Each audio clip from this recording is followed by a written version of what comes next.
The conflict can become toxic, or it can help you grow. You get to choose.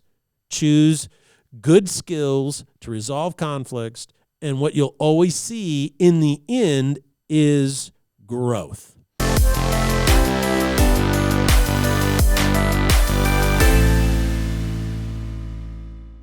Ladies and gentlemen, welcome to the Salty Pastor Podcast, a podcast dedicated to teaching you how to critically think for yourself. The world wants to tell you how to think and tell you to basically turn your brain off and just do what we say. But we here at the Salty Pastor Podcast are here to guide you in discovering how to think for yourself. Amen. So that you may deepen your understanding and your beliefs. Because when you are making the choice, when you are figuring out why you believe something on your own, you then internalize it, and then it is yours, and you have a confidence that is unlike anything else in the world. So we are here to be your guides. We can't do the work for you, but we'll be along your side as you go through this journey called life. And my name is Jesse Mayer. I'll be your host, and we can't do the Salty Pastor Podcast without the Salty Pastor himself, Dr. Douglas Peake. And that would be me. Greetings, everyone. So glad that you're here today.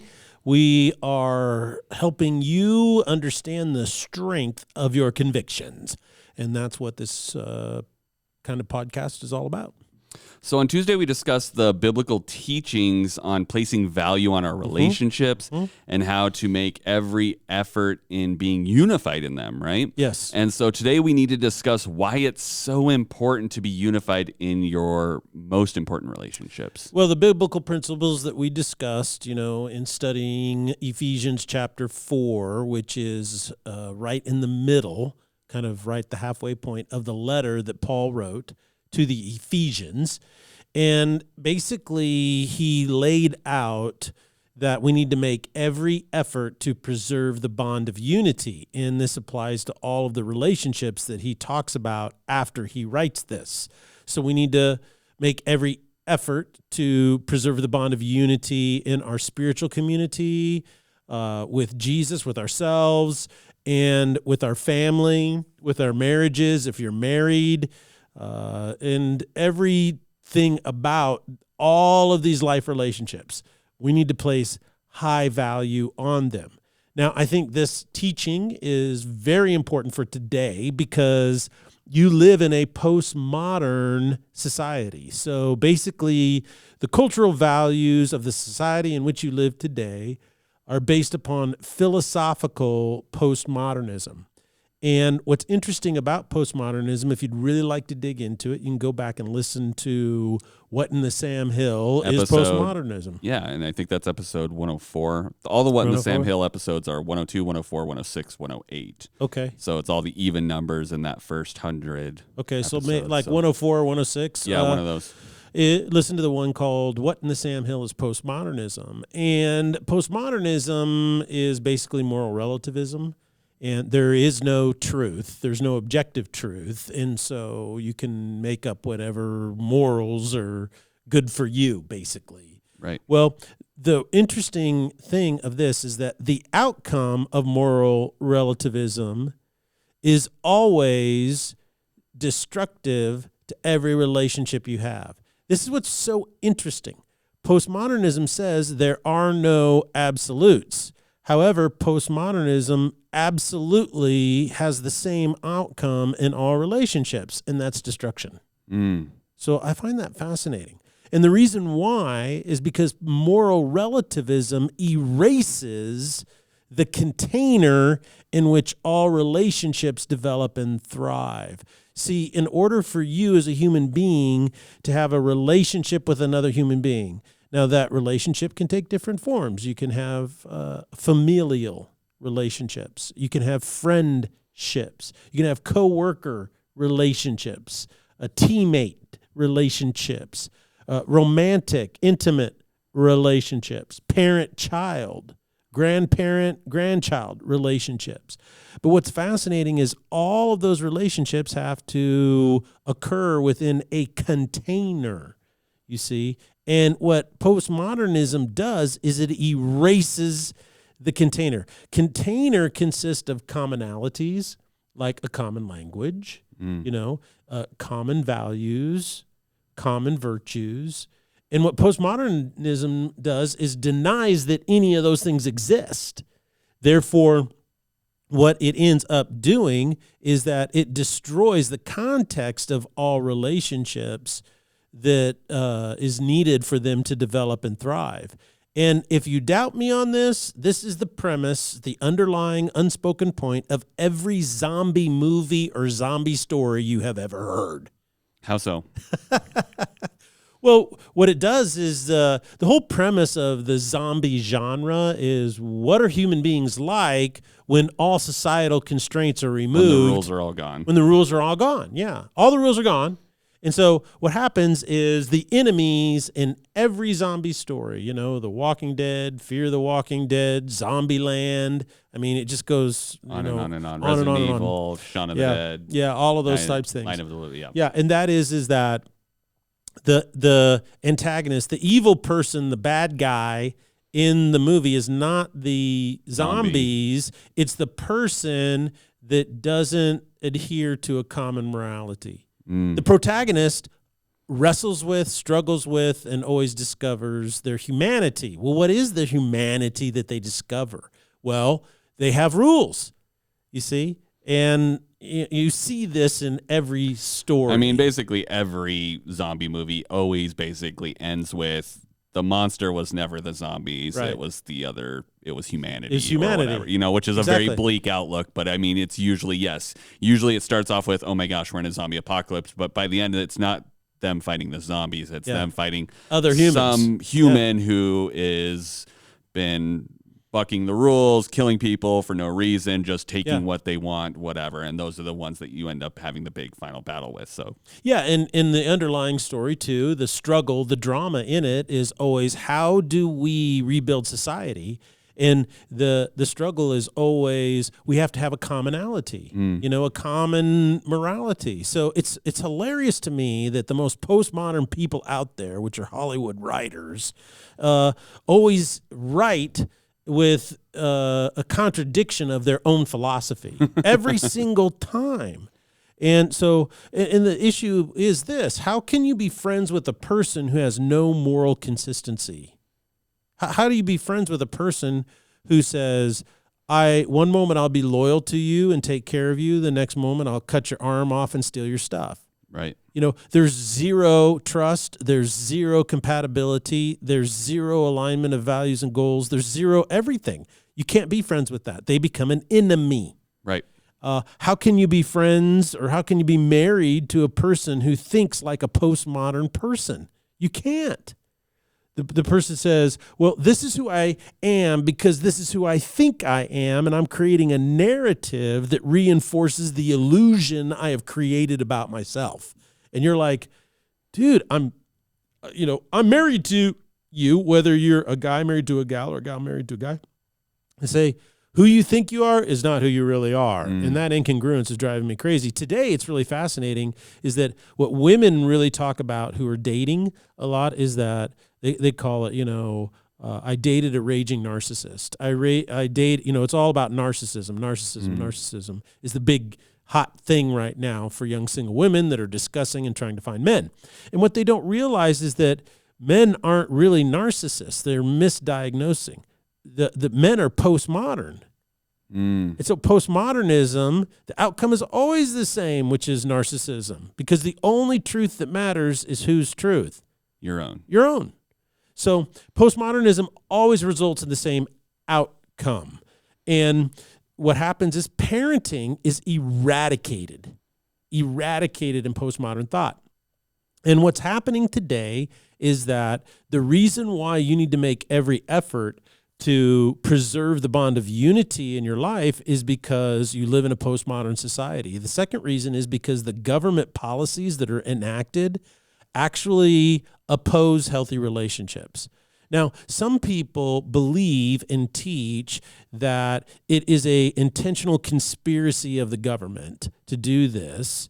Some people believe that it was started with good intentions and it's gone off the rails. It doesn't really matter, whether it's intentional or unintentional, if it's based on a postmodern philosophical construct, and because of that, it always has the same outcome. No matter what you think, what you say, it always ends up in the same place. and that is like LGB's war on poverty. This war on poverty started in the 60s. And what it basically did is it enacted all of these social programs from the government that has destroyed the family, particularly among the working class poor and minorities, Hispanics and blacks. Basically what it did is through welfare and food stamps and all of these things is it incentivized having children in order to get more money while disincentivizing marrying and creating intact families. So whether it was intentional or not is irrelevant because the impact of this has been amazing. Prior to the war on poverty, the rate of children in the black community born to single parents was under 20%. So it was a little bit higher than the working class poor, but the working class poor was like 14, 15%. And then black families is like probably 18, 19%. So it was pretty close. There was a lot of parity there. Well, today, over 70% of black children are born in single home families. So what is this a direct result of? Are we seeing those stats in other families? Like, are we seeing that in, poor white families? Yes, in working class and poor, it's upwards of 50%. Hispanics as well. Hispanic families. It's pretty universal that we see the stat happen in this particular group, but it's basically that. Well, it's all groups. That demographic as a whole, as far as your socioeconomic status. Yeah, right? And the number one outcome of single parent families is poverty. And single parent, they struggle with poverty more than anyone else. And what's fascinating is that the war on poverty has done what? It's incentivized the construct, the container, right, of poverty. So what's happened is, regardless of the intent, that is the factual outcome that we see 60 years later. Okay. And so the only time that changed and we saw those demographics start to change is in the late 90s during the Clinton administration, when they actually passed the most advanced welfare reform that they ever had. But that was quickly dismantled. And when the next group got in, right? Yeah, they just dismantled it and took it apart. That does tend to be with the schedule of things. Yeah. We build something and we immediately tear it down 4 years later. Yes, so that's kind of the thing. So, that of course, when you do that transforms parenting, right? Because half of the adults today have no good models on what it's like to be a good parent. So if you grew up in a single parent home, you've never seen your mom and your dad, getting along and parenting you in balance and in health, right? Right. Research today, most social research today says that in America, the biggest divide that you really have when you strip away all the politics, it's not about left or right, and it's not about minority, non-minority. It has nothing to do with that. The really basic underlying thing that nobody wants to talk about, the press, the mainstream media, or any press never talks about it because it doesn't fit their postmodern narrative, is that the biggest difference in America and Western societies on how you do is whether you're married or not and whether you stay married or not. That's the biggest thing. There are two Americas. And the two Americas are those who are married and staying married and those who are unmarried and having to do it all on their own. The rates of lower educational outcomes go up dramatically. The rates of depression and anxiety of children raised in that environment goes up exponentially. Issues of health physiologically go up exponentially. The rates of poverty go up exponentially. It does it over and over again. So the government policies, regardless of why they were instituted, oppose healthy relationships across the board. So if you want to be a healthy person, and if you really want to have good outcomes in your life, value your relationships, because guess what? Philosophically, our society doesn't support it. the government policies out there don't support it, so you really have to fight against it, Well, and you're not saying, if for a single mom that's listening to this podcast, you're not saying, oh, you're going to fail as a parent. You're just going to say, you're saying it's harder and you want to build relationships to help counteract that. Absolutely. Instead of, this idea that only doing it on your own is the best way ever to do it, right? Because that's what you're basically saying is the government's saying they're incentivizing single parent one. And there's parents out there that, due to whatever, whether they're widowed or, it was a bad relationship, they're not having two parents involved. But what you're saying is that the philosophy and government are saying, well, this is the best way to do it, or they're incentivizing it that way rather than you being they're put in that opposite position. Exactly. So there's a difference. I don't want any of our single parents listening going, well, so Pastor Doug doesn't believe in us, and that's the complete opposite, right? Well, exactly. I mean, what I'm trying to do is try to get you to look at the reality of what you're facing. Your life is not going like you want it to go. You have daily struggles, and you think to yourself, well, the world is stacked against me, and I cannot get out of this because I'm confused. My life is filled with chaos. I don't know what to do. And what I'm trying to show you is that it's not the reason why you're confused is because the world has lied and incentivized you towards this chaos. The postmodernism has taught you to think in a way that creates chaos in your own life. And so what you have to do is you have to recognize this. And that is basically turning on the light in the darkness. You see, and that's what the gospel does. You're turning the light on in the darkness and you're going, oh my goodness, I never saw this before. I never realized it. So, and what you have to realize is that the thing is that very few people want you to turn the light on. And they're trying to do even more to stop that. They don't want healthy families, and they don't want parents involved with their families. And like, for instance, I just read an article, there's a progressive stating that parents, it was in the Washington Post, and this guy wrote, parents should have no say in the education of their children. And he went on to say that homeschooling should be banned because it violates the rights of children. So they don't want you to be involved. This is your public education system is adopting these ideologies. Anna Kasparian of the Young Turks, which they have their own television network and platform, and it's massive. She's the president of this called the Young Turks, and in her latest debate, she said, my position is that all private schools and all homeschools should be banned. So what's happening here is we see that there's these movements out there that have an incentive not to see you succeed relationally in your own family. We got to talk about the sexual revolution. The sexual revolution created an entirely new set of sexual values, all right? And first, women, particularly feminists, they believed that these new sexual values were going to liberate women, right? This is the really big thing. However, what we've seen is the opposite is true. You look at the Me Too movement is a perfect example. The Me Too movement primarily exists within the most progressive and liberal communities in the world today, Hollywood, right? This is where women are predominantly sexually harassed and they are objectified and non-valued.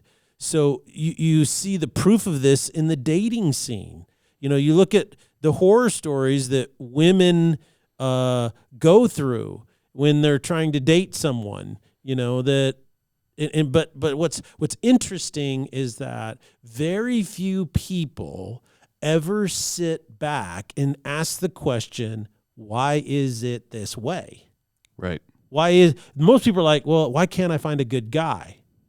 Right? Well, that's a great question, but the real question isn't why can't you find a good guy? Why is our society like this? And that's because our society has incentives for you to not have healthy, qualitative, long-lasting relationships. Not only with another human being in marriage, but also a long-lasting romance throughout life. Our society has an incentivized interest to see your family not succeed, especially if I don't want parents to have any involvement or say in the education of their children, Why would I want successful family units? Why would I want that? You see this going over and over again, even here in Idaho. In Idaho, we have a labor shortage like everybody else, okay? And so there's this COVID money that comes out. And so our Governor Little, and I'm going to be really salty here, and that is this. His proposal to help what's going on is to spend more money on daycare. So his proposal is, we're in this mess, and what we want you to do is we want you to go back to work, and so we're going to separate you from your kids. That's what we're going to do. And my thing is like, okay, you're trying to solve a downstream issue, but the bottom line, bro, is that you have no idea how come we're in this mess. You see, we're not in this mess because of COVID.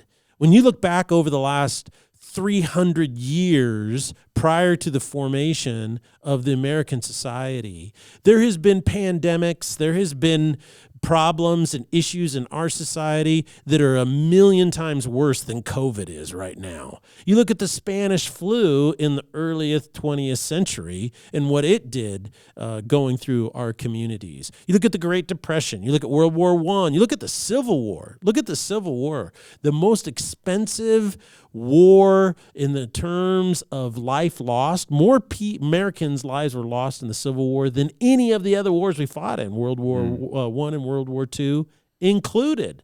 So it's fascinating to see what it wasn't that these bad things happened. Bad things are always happening. How come we were able to recover and how come and become thriving and prosperous again?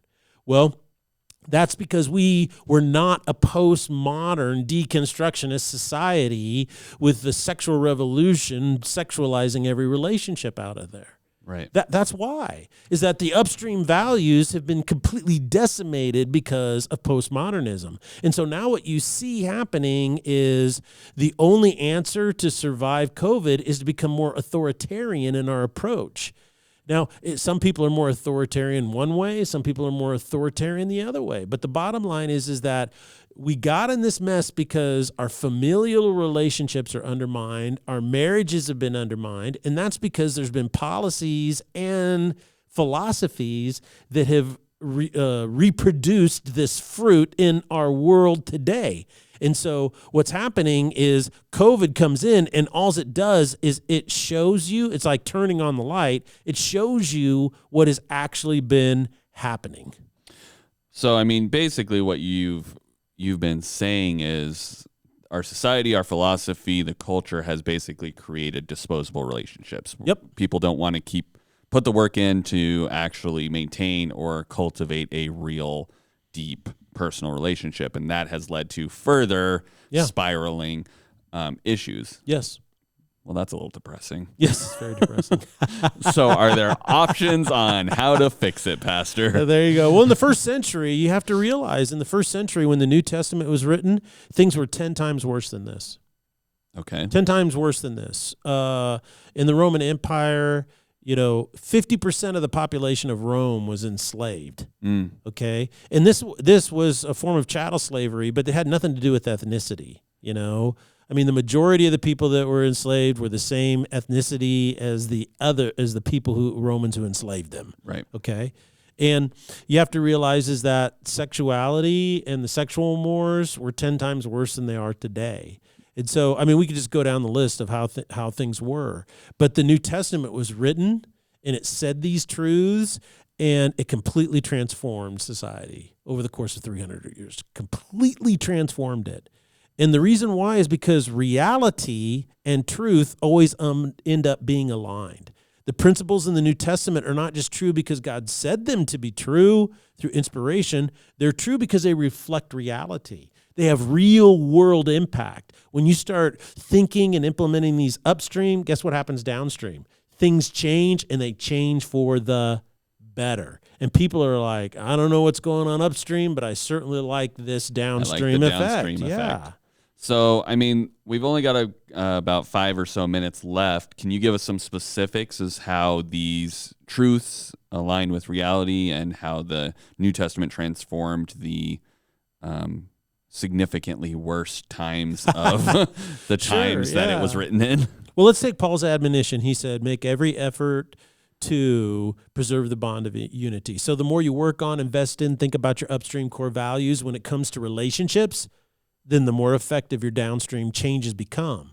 Sometimes what we do is we go, well, I'm trying to date and I'm trying to find someone to fall in love with, and it's not really working here. So I'm going to try a different dating app, or I'm going to try a different church, or I'm going to try a different town, Right. And the thing about it is that what you don't realize is that that downstream change isn't going to produce the results you want. And the reason why is because you're not focusing on, working on, investing in your upstream core value that makes you ready to love another person in the best way possible. So that's really important, is that the more you focus on what you really want, who you really are, what really makes a great marriage last is going to influence your downstream choices. Take the importance of family. The more you work on and invest on the relational aspects of your family. So helping you, like, I got to bond more with my kids, or I need to bond more with my the grandparents, or whatever may be the case. When you value that, guess what happens is downstream you have a much more powerful impact from the changes you make. In your marriage, do you value your relationship to the point where you're saying, look, I need to make sure that my marriage is strong, and the first 5 years of your marriage establishes a lot of patterns. So set up some really good patterns right up front. That's really important. This is why the local church, in my opinion, is so critical. We've spent the last 50 years of people adopting the notion that I can be a Christian without the local church. No, you can't. The reason why we're in this mess, and the reason why we don't have a greater influence on where our culture is going, is because somewhere, somehow, somebody started this heretical notion that I can be a Christian and not be a part of the church. Sorry, Bible doesn't teach that. It's not true. You believe a falsehood. You're part of the problem. Sorry for being so salty, but that's the truth.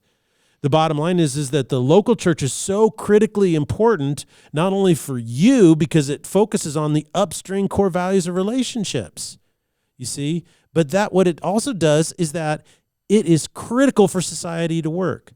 Why do you think that the press, why do you think progressivism has worked so hard through our public education system to undermine the church? Why do you think it's doing that? Because they cannot implement their vision of what they want, the utopia they think they can create, unless they eliminate the influence of the church first. Because the church, when it's healthy and strong and focuses on the Bible, focuses on upstream core values. And if you're thinking in those terms, you can't be deceived. If you're thinking in those terms, you can't be manipulated. If you're thinking in those terms, you're like, yeah, your vision of reality is ridiculous. People are all not perfect and society's a problem. How can you even say that? Because the society is just made up of what? People. Right. So that is illogical in and of itself. Secondly, so just don't make every effort, but take time to value your relationships. And when I say value, I don't mean, I need to place more value on my relationships. What I mean is that you need to actually value your relationships. That means all relationships are not the same value, okay? That's the whole point of attributing value. Our society, as a postmodernist, deconstructionist society, has trained us to think that order is oppressive. Responsibility and commitments are oppressive. However, the opposite of order is chaos. And that chaos in your life is destroying you. For instance, are you tired of your lack of peace? I ask people, are you exhausted with living day to day without purpose or meaning? Do you feel lost? That describes so many people in our society. Well, that's because your life is filled with chaos, not order. The first step to finding peace or bringing order to your life is to value your relationships. And that means you prioritize what is most important. Rank them that way. This is the most important relationship. This is the second most important relationship. At the top of the list should be Jesus. You put Jesus as number one. Guess what? Jesus said, if you seek me first, the kingdom of God and his righteousness, everything else falls into place. If you don't, it's a mess. C.S. Lewis said that way, is that if you try to love the world and love Jesus, you lose both. If you love Jesus, you get the world thrown in. Right. So it's an issue of prioritizing. So that's really, really critical. Jesus is number one. If you're dating someone, value the relationship in its right priority and value it enough to either move it forward or end it. Move it forward or end it. Dating for 6 or 7 years is probably not, unless you're really, really young, it's not wise. Either move it forward or end it. If you're married, value your relationship enough to say, I am going to make this first 5 years, let's say you've been married between 0 to 5 years. I'm going to take time to set the patterns, because the patterns we have now, guess what? They are going to last us for a lifetime. Make especially the how to fight pattern. I always tell couples, you got to have a how to fight pattern, because there will be fights. Right. Absolutely 100%. There will be fights. It's how you fight that makes all the difference. That's what makes all the difference. If you have children, place your relationship with them above other relationships in your life. I knew a guy, this is a great story over the years, and he was married and he had 3 kids, and they were young, and he was working. He was working in kind of the industries, and he was doing okay. And so his wife they had enough to raise the kids, live in a house. So his wife went to college, right? And she got a degree. And while she was there, she became a radical feminist, and she graduated, and she divorced him, okay? And what happened is he decided that he was a very eligible type guy, and so a lot of women wanted him to date and stuff, and he was like, yeah, well, I'm not going to date, and I'm not going to get serious with any woman until my kids graduate from high school. I thought, man, that guy, he knows his stuff. So he was single for 10 years, maybe even 12 years. He just said, I'm not going to get serious with anybody. I'm going to have friends who are women, right? But I'm not going to date you to marry you or anything until this happens. So it's that notion, place your children. If you don't, you're going to create chaos in your life, especially if you're a single parent that's gone through a divorce. Divorce is so hard. Right. And so don't make it worse by creating more chaos. Create more order. And you can only do that. This is what's really important. You can only do that if Jesus is number one. If Jesus is not number one, you're going to struggle with that. It's so hard to do it all on your own. When you attribute value to your relationships, you're bringing order out of the chaos. So if you have a friend of an acquaintance who calls you and asks for a favor that interferes with you coaching your kid's soccer game, it's easy to say no. There's no guilt. There's no regret. You're not susceptible to that idea. Well, what was this person going to think about me if I say no? What are they going to say about me in the community? You don't care, because that relationship is in its proper prioritized place. So, and that all brings it down to this. The last thing I would practically share with you is that you must learn conflict resolution skills. The number one thing that undermines all relationships is the inability to resolve conflicts in a productive way. And this is the result of postmodernist, deconstructionist thinking, right? It puts the focus of any problem that you have on the other person, instead of saying, how can we solve this in a way that pulls us together and creates a stronger partnership? You see, you only have 2 options. Everybody has conflicts. In every relationship, there's always conflicts. You only have 2 options. The conflict can become toxic, or it can help you grow. You get to choose. Choose good skills to resolve conflicts, and what you'll always see in the end is growth. Well, those are some amazing things for us to focus on over the course of this next week, and probably for the rest of our lives, actually. So, had a lot to say today. Yes, we really appreciate you sharing those thoughts and those action steps for us.